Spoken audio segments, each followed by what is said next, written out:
Então, gente, Salmo 37, versículo 5 diz assim: entregue o seu caminho ao Senhor, confie nele e ele agirá. Amém? Será que você consegue repetir sem ler na sua Bíblia? Entregue o seu caminho ao Senhor, confie nele e ele agirá. Mas é para repetir na versão NVI, tá certo? Teve gente que repetiu na atualizada, mas é NVI. Então, entregue o seu caminho ao Senhor, confie nele e ele agirá. Você reparou que eu dei uma colada aqui, né? Que eu também estou acostumado com o antigo, mas está valendo. Então, essa é a mensagem de Deus para nós hoje. Essa é a palavra do Senhor para o nosso coração. Entregue o seu caminho ao Senhor, confie nele e ele agirá. Gente, segundo alguns estudiosos, Davi teria escrito esse salmo já com a idade um pouco avançada. A ideia dele era transmitir um pouco da sua experiência de vida para os mais novos. Israel, nesse momento, já havia tomado posse completa da terra prometida, e eles olhavam ao redor, viam os estrangeiros, eles viam alguns gentios, alguns ímpios prosperando, e começaram a entrar em crise, começaram a invejá-los. O problema aqui é que o povo de Israel se esforçava para cumprir tudo que Deus lhes havia determinado, mas quando eles olhavam ao redor, eles viam que muita gente que não tinha compromisso com Deus, muita gente corrupta, muita gente má, aparentemente estava vivendo melhor do que eles.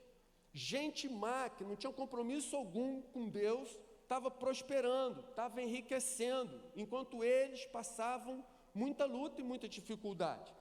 E diante dessa constatação, o povo de Israel começou a deixar que o seu coração fosse consumido pela ira e pelo ressentimento.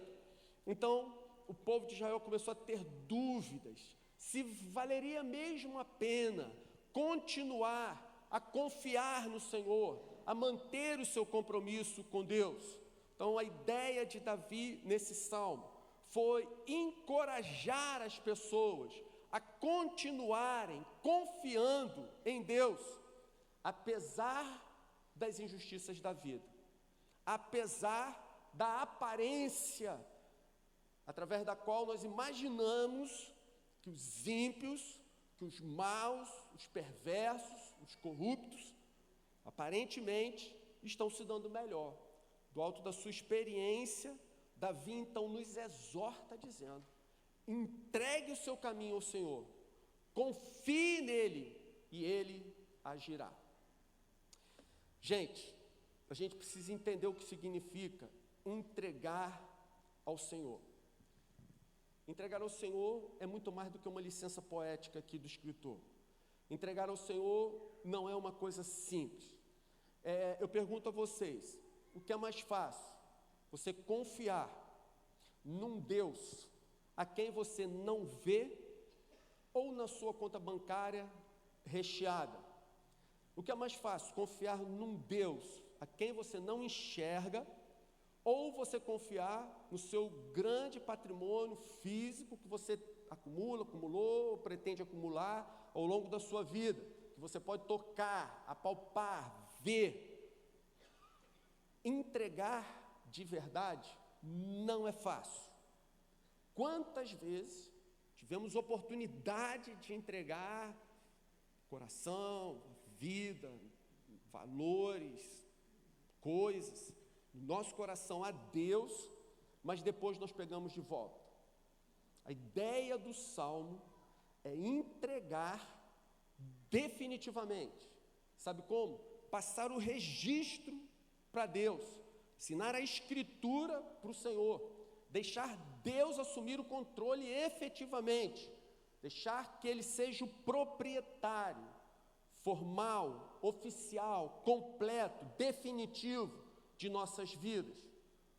E você pode apostar que isso não é fácil. Jerusalém, no templo, até o ano 70 depois de Cristo, você encontrava um lugar específico onde os sacrifícios eram realizados. Esse lugar era chamado de altar. Esse é o Mateuzinho, quando ele fica feliz, ele celebra assim, tá bom, gente? Então, quem não conhece o Mateuzinho, fica em paz aí, tranquilo. O Mateuzinho é nosso filhinho aqui, e a gente gosta quando ele exulta, porque a gente vê que Deus está tocando o coraçãozinho dele ali. Então, gente, o lugar no templo, aonde o sacrifício é feito, é no altar. No entanto, Jesus falou, olha, eu vou derrubar esse templo, de maneira que não vai sobrar pedra sobre pedra dele, e em 3 dias eu reerguerei um novo templo. E acontece que no ano 70 depois de Cristo, de fato, o templo de Jerusalém foi destruído, derrubado, nunca mais voltou a existir. Nos dias atuais, não existe um templo de alvenaria, de pedra, de concreto, que seja de madeira. Não existe mais um templo em forma de um prédio, aonde você deva ir para fazer um sacrifício. Na verdade, o que Jesus disse era que, a partir de então, Deus não habitaria mais num templo feito de pedras, mas habitaria num templo de carne, um templo de gente, um templo vivo, um templo formado pelos crentes em Cristo. A igreja é o templo vivo, aonde Deus efetivamente habita. Então, nesse templo vivo, aonde ficou o altar? Gente, a gente está acostumado a chamar, quando se bota aquela mesa com uma toalha branquinha, bonitinha, cheirosa, perfumada, adornada de flores e plantas, de altar. Mas isso está bem distante da realidade, né? Isso aí é uma mera tradição que não tem nada a ver. O altar não é aqui, e muito menos aquela mesinha coberta com uma toalhinha branca. O altar de verdade, gente, não era cheiroso. O altar de verdade tinha cheiro de sangue. O altar verdadeiro tinha cheiro de morte, porque era ali que o sacrifício se realizava. O altar de verdade era completamente ensanguentado. Você pode apostar que se misturava sangue velho, sangue sujo, sangue antigo com sangue novo. Esse é o cheiro do altar. É um cheiro de morte. É ali que o sacrifício acontece. Então, nesse templo vivo, aonde é o lugar do sacrifício? Meus irmãos, na nova aliança, o altar é o nosso coração. É no nosso coração que o sacrifício é feito. É no nosso coração que as ofertas são depositadas. É no nosso coração que nós consagramos tudo que temos e que somos ao Senhor. É no nosso coração que os sacrifícios efetivamente se realizam. E é a partir do nosso coração que esse aroma vai chegar até a presença de Deus. Entregar a Deus não é fácil. Entregar o caminho a Deus não é fácil. Entregar a vida a Deus, irmãos, precisamos reconhecer, é algo muito difícil. A melhor descrição que eu já li sobre esse conflito de alguém que se vê confrontado a entregar a vida a Deus, eu li no livro O Intercessor. É um livro antigo, já andou esgotado, publicaram de novo, depois esgotou de novo. Hoje me perguntaram no primeiro culto, não sei se ainda existe a venda, ou enfim, se tornaram a publicar ou não, mas é O Intercessor, a biografia de um homem chamado Rhys Howells, que conta a história do avivamento no país de Gales. Eu sei que várias pessoas já começaram esse livro, mas precisaram interromper. Porque entraram num enorme conflito, perguntando ao seu próprio coração se elas eram de fato crentes. E esse livro, ele confronta a gente assim, desafia a gente dessa maneira. Então, num dos primeiros capítulos, o Rhys Howells, ele registrou o seu drama, quando ele estava sendo confrontado por Deus para entregar a sua vida. Como eu disse, foi a melhor descrição que eu já li até hoje desse conflito, que eu queria compartilhar com vocês aqui. Então ele diz assim: percebi a honra que o Senhor me deu, quando se ofereceu para habitar em mim. No entanto, havia muitas coisas que me eram muito caras, e sabia que o Espírito, vindo, não conservaria nenhuma delas.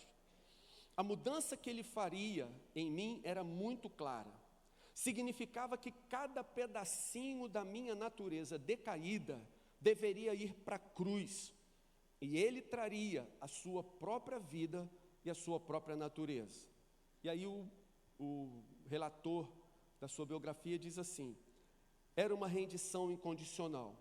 Do encontro, Ries saiu para um campo, onde ele se desfez em lágrimas, porque conforme ele mesmo disse, eu receber uma sentença de morte, tão real quanto um prisioneiro recebe no banco dos réus. Já viver em meu corpo por 26 anos, será que poderia abandoná-lo facilmente? Quem poderia entregar sua vida a uma outra pessoa em apenas uma hora? Por que o homem luta quando a morte chega, se é tão fácil morrer? Sabia que o único lugar apropriado para minha velha natureza era a cruz. Contudo, uma vez que isso se torne realidade, sei que é algo que deverá durar para sempre. E aí, Ries abre seu coração para Deus, fala da dificuldade de se entregar completamente. Então Deus argumenta com ele, e Deus lhe responde dizendo: Ries, eu venho lidando com você há 5 dias, percebe? Há 5 dias ele está em crise sobre entregar a sua vida ao Senhor. Ries, venho lidando com você há 5 dias, mas você deve dar-me a sua decisão hoje, até às 18 horas. Percebeu? Sentiu como é tenso? Deus havia falado para ele: olha, eu só aceito a sua vida se você me entregá-la hoje, prazo final, até às 18 horas. Se você não fizer, eu não aceitarei mais. E aí o Senhor lhe diz: lembre-se, no entanto, de que para que isso aconteça, sua vontade deve desaparecer. Em hipótese nenhuma permitirei que você apresente um argumento contrário. A partir de então, para onde eu mandar, você irá. O que eu lhe disser para fazer, você fará. E aí ele falou: é a batalha final contra a minha vontade. Pedi-lhe mais tempo, continuou Ries, mas o Senhor me disse: você não terá nenhum minuto após as 18 horas. Quando ouvi isso, foi como se uma fera tivesse se despertado dentro de mim. O Senhor me deu uma vontade, respondi, e agora o Senhor me força a abandoná-la? E Deus lhe disse: não forço, mas faz 3 anos, Ries, que você me diz que me pertence, que deseja entregar sua vida ao Salvador, tão completamente quanto ele deu a dele por você. Aí Ries volta a dizer: desabei num segundo. O modo como eu me expressara era um insulto à Trindade. Lamento muito, disse-lhe eu, não tinha intenção de dizer o que disse. Aí o Senhor lhe diz: você não é obrigado a abrir mão de sua vontade, disse o Senhor novamente, mas às 18 horas virei saber sua decisão. Depois disso, você não terá outra chance. Essa era a sua última oferta e minha última oportunidade, falou Ries. Então faltavam 5 minutos para as 18 horas. Estava com medo daqueles instantes finais. Podia até contar os tic-tacs do relógio. Então o Espírito falou de novo: se você não tem forças, Ries, para entregar-se, gostaria que eu o ajudasse? Você está querendo se consagrar? E aí ele termina dizendo: enquanto eu pensava, olhei para o relógio, faltava 1 minuto para as 18 horas.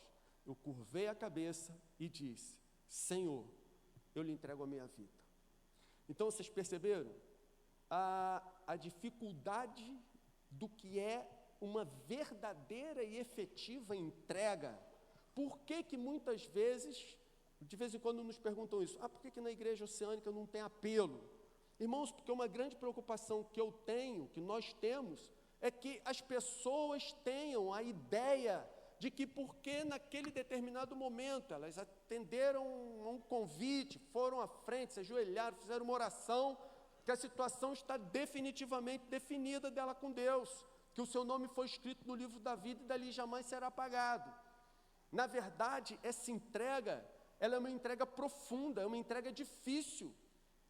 Veja, depois dessa experiência de Rick Warren, que eu acabei de ler com os irmãos, eu queria que você abrisse a sua Bíblia, por favor, em Romanos capítulo 6. Nós vamos ler a partir do versículo 4. Veja se não fica mais claro o que o apóstolo Paulo falou nesse texto. Romanos capítulo 6, versículo 4.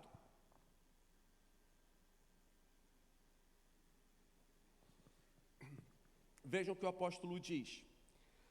Portanto, fomos sepultados com ele, Jesus, na morte, por meio do batismo, a fim de que, assim como Cristo foi ressuscitado dos mortos, mediante a glória do Pai, também nós vivamos uma nova vida. Percebe o que ele diz aqui? Nós fomos sepultados na morte pelo batismo. Na nossa conversão a Cristo, operou-se uma transformação no nosso coração. Nós cremos que Jesus morreu por nós. Pela fé nós morremos com Cristo. Estamos em Cristo. Ora, se nós morremos com Cristo por meio do batismo, então como Cristo foi ressuscitado dos mortos, assim também nós devemos viver uma nova vida. E aí ele prossegue. Se dessa forma fomos unidos a ele na semelhança da sua morte, certamente o seremos também na semelhança da sua ressurreição. As coisas estão ligadas. Se nós morrermos como Cristo morreu, entregarmos a nossa vida total e completamente ao Senhor, então nós também viveremos como Cristo. E aí vem o verso 6.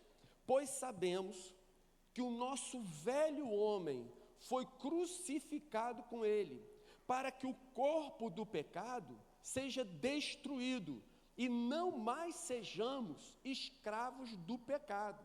A nossa velha natureza, o nosso ego, a nossa vontade, pela fé, está pregada, crucificada e morrendo na cruz em Cristo.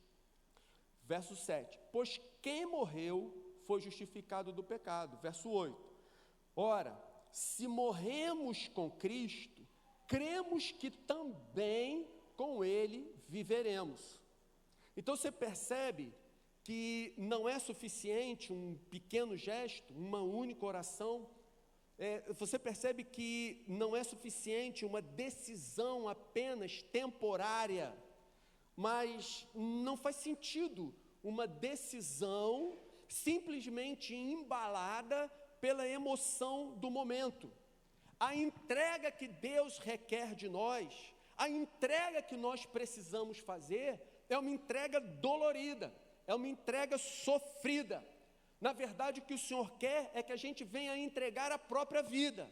Na verdade, o que nós precisamos fazer é morrermos numa cruz. No entanto, nessa hora em que o nosso ego vai para a cruz, nesse momento em que ele está sendo crucificado, nesse momento em que o nosso ego está lá na cruz, os cravos estão entrando, a coroa de espinho foi cravada, o nosso ego, ele esperneia, murmura, reclama, blasfema contra Deus. Então, se nesse momento em que o ego está morrendo, se ele pula da cruz, ele interrompe todo esse processo, o sacrifício não se efetivou, não se realizou. E o que o apóstolo Paulo diz é, se morremos com Cristo, cremos que também com ele viveremos. Ou seja, se não morremos com Cristo, nós não temos o direito de pensar que com ele ressuscitaremos. A certeza e convicção de que um dia vamos efetivamente ressuscitar, está condicionado ao fato de, em algum momento, nós morrermos efetiva e verdadeiramente naquela cruz. Percebe? Gente, entregar o caminho ao Senhor é algo que vai muito além daquele gesto embalado pelo som de fundo de um órgão, um violão maravilhosamente bem tocado. Entregar a vida a Cristo vai nos levar a passar por essa crise que Riz Royals passou. Em algum momento da nossa vida, nós vamos ter que parar diante do nosso Deus e nós vamos ter que ser crucificado. O nosso ego vai ser exposto, a nossa alma vai ser desvendada na presença de Deus. E ali nós seremos crucificados. Ali a nossa vida será entregue. E a partir daquele momento, nós morreremos para o pecado efetivamente. A partir daquele momento, a nossa velha natureza terá morrido de verdade. Nós passaremos a viver uma vida onde Jesus se tornará de fato o nosso Senhor. Agora vejam só, claro que a experiência não para por aí, mas o Riz Royals, ele continua narrando o que aconteceu no instante seguinte daquela sua entrega. E ele diz assim, olha, 1 hora depois de toda aquela crise que eu li para vocês, a terceira pessoa da Trindade já habitava e controlava totalmente sua vida e seu ser. O Espírito lhe citou as palavras de Hebreus 10:19. Tendo, pois, irmãos, intrepidez para entrar no Santo dos Santos pelo sangue de Jesus. Com essas palavras, conforme o relato de Riz, ele foi imediatamente transportado para outro reino, para o interior daquele véu sagrado, onde o Pai, o Salvador e o Espírito Santo vivem. Aí Riz Royals diz, ali ouvi Deus falar-me, e ali vivi desde aquele momento. Quando o Espírito Santo entra, ele entra para habitar para sempre. Amém, gente? Então, olha só, eu sei que alguns cristãos têm dificuldade em se entregar, porque têm dificuldade em crer na provisão e na bondade de Deus. Muitos temem que ao entregar suas vidas ao Senhor, Deus exija dessas pessoas que se entregam uma vida de permanentes provações, uma vida de dor contínua, uma vida de sofrimento incessante. Algumas pessoas pensam, lá no fundo do seu coração, se eu entregar a minha vida ao Senhor, provavelmente Ele vai tirar toda a minha alegria de viver. Ele vai me levar a passar por tragédias terríveis. Eu não terei mais nenhuma satisfação nessa vida. A minha existência vai se transformar num vale de lágrimas. Fala a verdade, você já não pensou assim? Certa vez, conversando com minha irmã, que tinha 2 filhas, ela falando sobre a preocupação dos filhos, eu falando, você precisa entregar suas filhas para o Senhor. Ela me deu uma resposta absolutamente sincera. Ela disse, olha, eu não consigo entregar minhas filhas ao Senhor, porque eu tenho medo de que se eu as entregar, Ele tire elas de mim.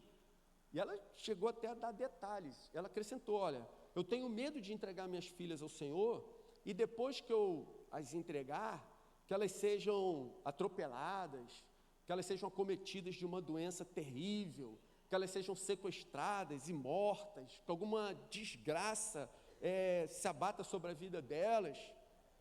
Gente, esse conceito de Deus, pelo amor de Deus, está totalmente degenerado. Quem ajuda a gente a entender um pouco a degeneração desse conceito é uma muçulmana que se converteu ao cristianismo chamada Bilquis.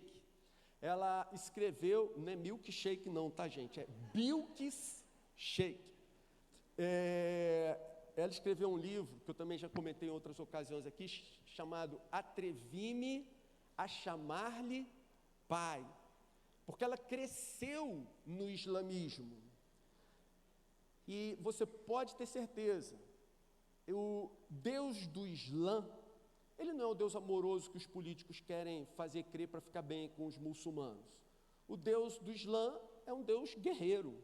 Alá é um Deus de guerra. Alá é um Deus extremamente violento. Quando você pega, por exemplo, um cristão que quer se consagrar muito a Jesus, se é verdade o que ele diz, gente, com certeza ele vai ter que amar os seus inimigos.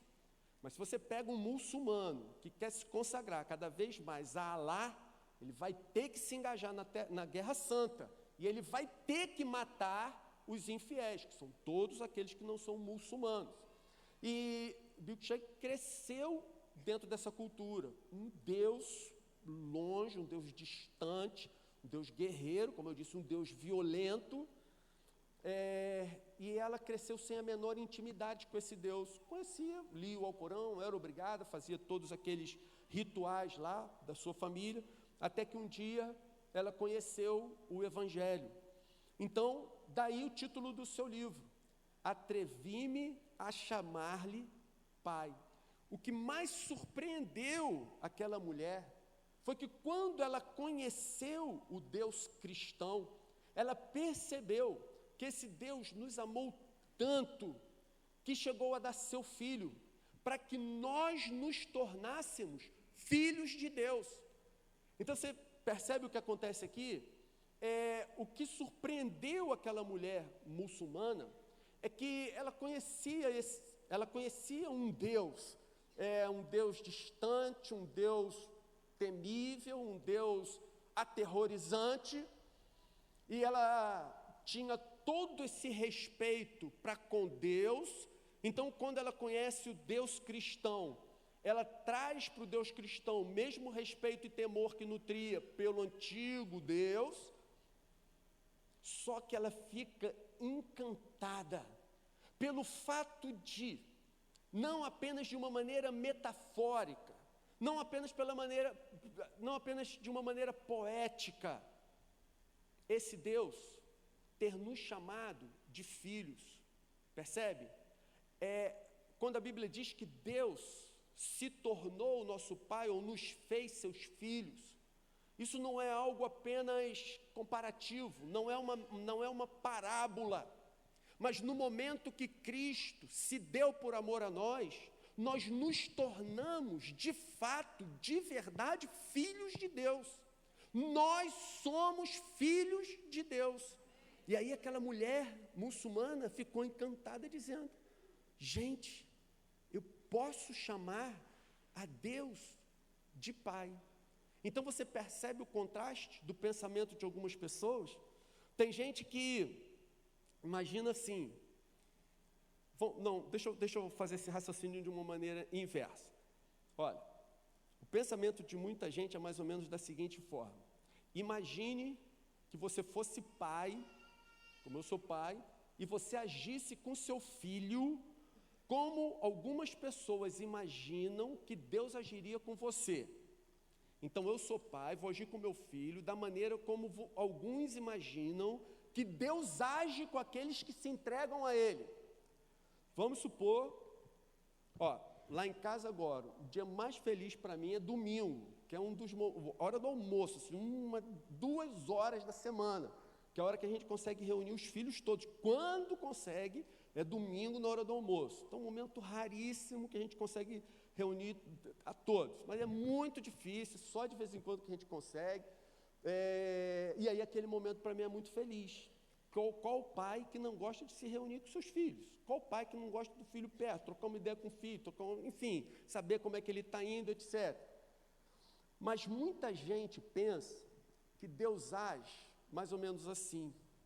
Meu filho chegou perto de mim, então eu o pego, sacudo, olho sério e brabo para a cara dele e falo, eu estava esperando por esse momento há muitos anos. Agora eu vou fazer com que você se arrependa dessa sua atitude de ter vindo se relacionar comigo, de ter se entregue a mim. Pelo resto da sua vida, vou tirar tudo que você gosta. Vou fazer você se arrepender disso para sempre. E só vou lhe dar aquilo que você detesta. Vou me esforçar para tornar a sua vida o mais miserável e desprezível possível. Gente, você consegue imaginar uma coisa dessa? Tem gente que acha que Deus agiria assim, que se você entregasse a sua vida para o Senhor, que se você se rendesse completamente a Ele, que se você morresse de verdade para Ele viver no seu lugar, Ele faria assim.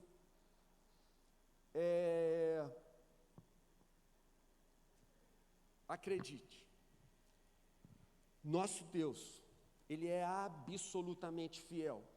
Ele já demonstrou isso incontáveis vezes. Ele é digno de toda a nossa confiança.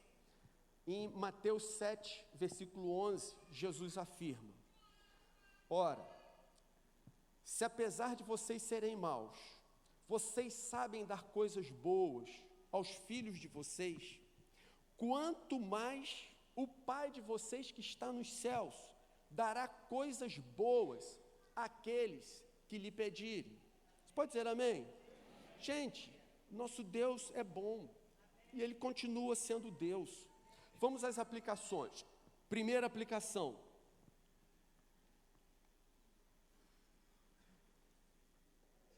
Você já leu lá, né? A melhor coisa que podemos fazer com nossas vidas é entregá-las a Deus. É o melhor que nós podemos fazer de nossas vidas. É entregar nossas vidas a Deus.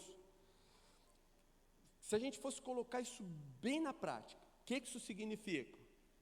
Gente, se você ainda não casou, deixa Deus escolher a sua namorada, deixa Deus escolher seu namorado, deixa que Ele escolha. Não escolhe porque o cara é bonitão ou a menina é bonitona, ou porque o cara tem dinheiro, ou a menina é popular, ou qualquer coisa assim. Mas peça a direção de Deus, busque a vontade dEle, abra mão até se for o caso, se você tiver essa convicção de Deus, da sua namorada bonita, pega uma outra que talvez não seja tão bonita, tão popular, que lhe dê status diante dos teus amigos, mas que seja da vontade de Deus. Busque a vontade de Deus nesse assunto. Alguém que vai passar o resto da sua vida com você. Não tome uma decisão leviana, percebe? Não escolha apenas pela aparência, não escolha pelo exterior, mas busca com seriedade a vontade de Deus. Deixe que Deus escolha a sua carreira. Da mesma maneira, não escolha uma carreira apenas porque essa carreira ou essa profissão vai lhe dar muito dinheiro, mas escolha uma profissão que Deus desejou te dar. Eu conheço pessoas que foram chamadas para serem empresários e são extremamente bem-sucedidos e financeiramente, em todos os sentidos. Ou seja, não significa que porque você entregou sua carreira a Deus, que Ele vai querer que você passe necessidade financeira o resto da sua vida, entende? Ele tem um plano para você. Teste vocacional, vocação, chamado. O teste vocacional correto, você deveria fazer na presença de Deus. Teste vocacional é para descobrir qual a sua vocação, qual o seu chamado, quais são as suas habilidades, o que Deus te deu para que você faça a sua vontade, cumpra o seu propósito. Um verdadeiro teste vocacional, claro, por favor, procure os psicólogos, eles podem lhe ajudar nisso, mas você precisa tomar essa decisão, diante de Deus, no seu quarto com a porta fechada, chorando e buscando o Senhor com toda a intensidade do seu coração. Entregar o seu caminho a Deus significa, deixe que Ele molde o seu caráter, abra mão dos seus pecados, abra mão dos seus pecados favoritos, abra mão de uma vida que não seja totalmente íntegra, esteja disposto a sofrer por amor ao Senhor, mantenha a integridade, ainda que isso venha lhe custar o emprego, a renda, o seu padrão de vida. Mas por que eu deveria entregar essas coisas para Deus se eu não sei o que Deus tem reservado para mim? Gente, porque a melhor coisa que você pode fazer da sua vida é entregá-la nas mãos de Deus para que Ele cumpra o seu plano em você. Isso significa deixar que Ele reine, comande, dirija cada área das nossas vidas. Entregar a Deus realmente não é fácil, mas quando entregamos e confiamos, Ele cuida totalmente de nós. Cada detalhe das nossas vidas, cada aspecto da nossa existência. Segunda aplicação, precisamos morrer para o mundo, a fim de vivermos para Jesus. Gente, a nossa velha natureza não tem saída, ela não presta para nada, só para trazer desgraça, tristeza e vergonha para as nossas vidas. Essa velha natureza, esse ego, precisam morrer. Precisamos morrer para o mundo, a fim de vivermos para Jesus.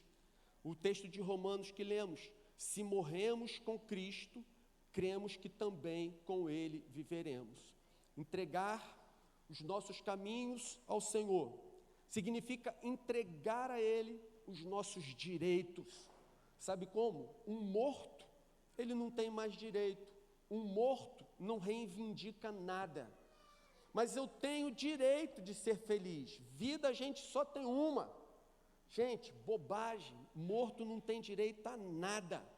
E ainda que você pense, mas eu não tenho direito de qualquer coisa que você esteja pensando, a resposta bíblica é: se você efetivamente morreu com Cristo, você deve ter-lhe entregue todos os seus direitos.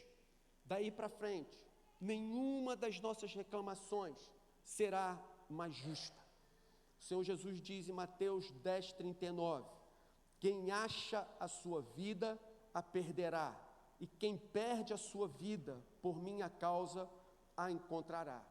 Gente, se nós vivemos essa realidade de abrir mão dos nossos direitos, não estou dizendo que você não deve entrar na justiça e buscar seus direitos públicos que você tem por aí, não. Mas eu estou dizendo o seguinte: se você entende que não tem mais direito, porque já os entregou a Deus, direitos na sua casa, os seus direitos de ser limitados pela moral, pela integridade, pelos princípios de Deus. Gente, se vivemos essa realidade, a glória do Senhor vai efetivamente brilhar em nossas vidas. E se nós vivemos essa realidade de entregar a Deus todos os nossos direitos, é Ele quem vai brigar por nós, é Ele quem pelejará por nós. E diante disso, a sua paz inundará as nossas almas. E aí a gente entra na terceira aplicação. Nós precisamos aprender a descansar no Senhor. Temos que aprender a descansar no Senhor. E nós temos uma razão extremamente poderosa para descansarmos. Temos uma razão muito forte para não vivermos estressados, angustiados, ansiosos, preocupados com o futuro. E quem nos ensina essa razão é Davi. Entregue o seu caminho ao Senhor, confie nele e ele agirá. Percebe? Se você entrega o seu caminho ao Senhor, da maneira como acabamos de dizer, e se você confia nele, cara, gente, fique em paz. O Senhor, Ele vai agir, o Senhor vai atuar, Ele vai fazer as coisas acontecerem na sua vida. Claro que isso não significa que nós devemos nos tornar acomodados e preguiçosos, mas que teremos confiança absoluta de que Ele cuidará de nós. Gente, entregar a nossa vida ao Senhor vai fazer com que a gente possa descansar, não porque vamos nos tornar, como eu disse, acomodados e preguiçosos, mas porque vamos reconhecer que é Ele quem nos supre, é Ele quem abre e fecha portas para nós, é Ele quem nos dá saúde, condições para nós trabalharmos, é Ele quem abençoa o produto do nosso trabalho, Ele é quem é o nosso provedor de fato. Gente, pode acreditar, o que quer que seja, que Deus deseje, é para o nosso bem. Não interessa o que Ele quer, você pode ter certeza que será o melhor para a sua vida. Não importa qual é a vontade de Deus para você, mas certamente será o melhor. Sabe por quê, gente? Porque Deus é bom em todo o tempo. E Ele continua sendo Deus.